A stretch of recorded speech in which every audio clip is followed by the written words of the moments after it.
now, just to find out if there are success stories from the COVID experience, the intervention of FIRS. What was there an intervention of FIRS during the COVID area, and has it been removed? Thank you very much.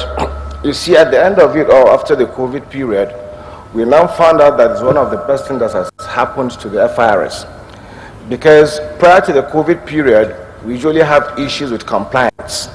Of course, when the whole world was shut down during the COVID period, we now had to devise means. And that was around the time that our in-house built Tax Pro Max came on board. So what we now did was to now leverage on that technology to make it easy for taxpayers.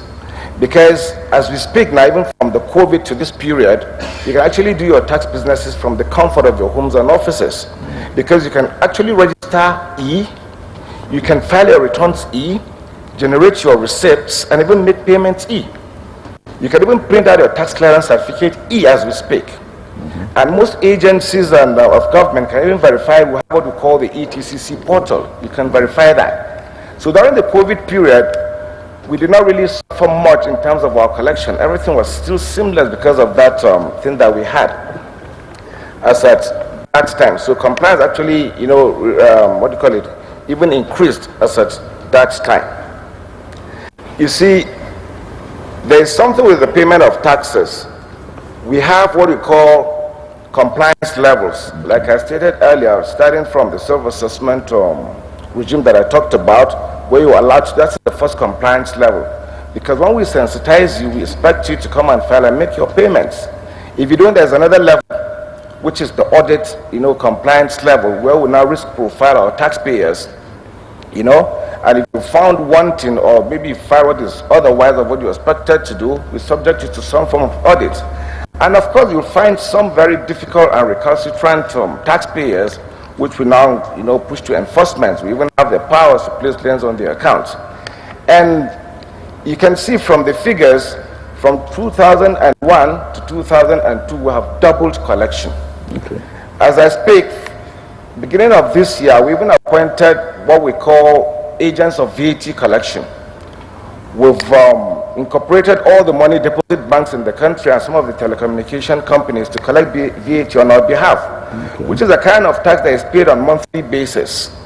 We collected over 2 trillion naira last year in that, even before this.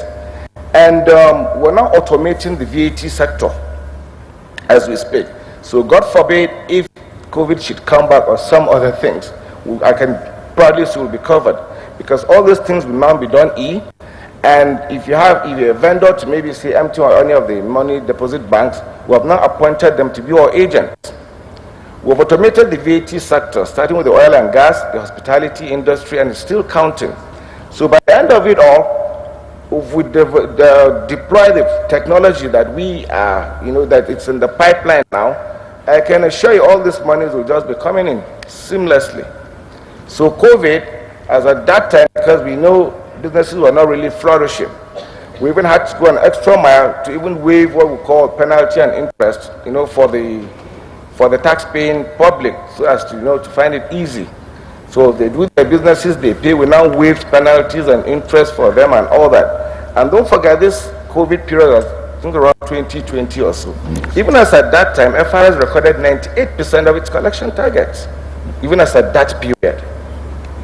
90% of collection targets. So we should also not only say well done to FIRS. Doesn't that also mean that people are actually ready to pay taxes? So it's also an indication that people actually do want to pay taxes, but the convenience that FIRS has put in it has now helped to make everyone comfortable. Exactly.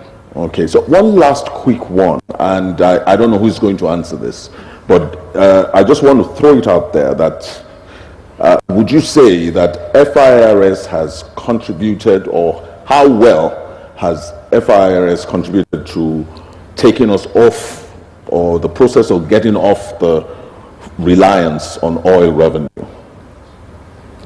Yes, you see, if you take 5 years back, non-oil revenues contribute just maybe 20-30% to this narrative started changing about 3-4 years ago, where we now contribute up to 65% of the non-oil revenue, because the potentials are there. But what turned out to be our magic was this development of technology that we have put in place. The potentials are there. Even the 10 trillion naira, I think we can even do double of that this year. 20 trillion, okay.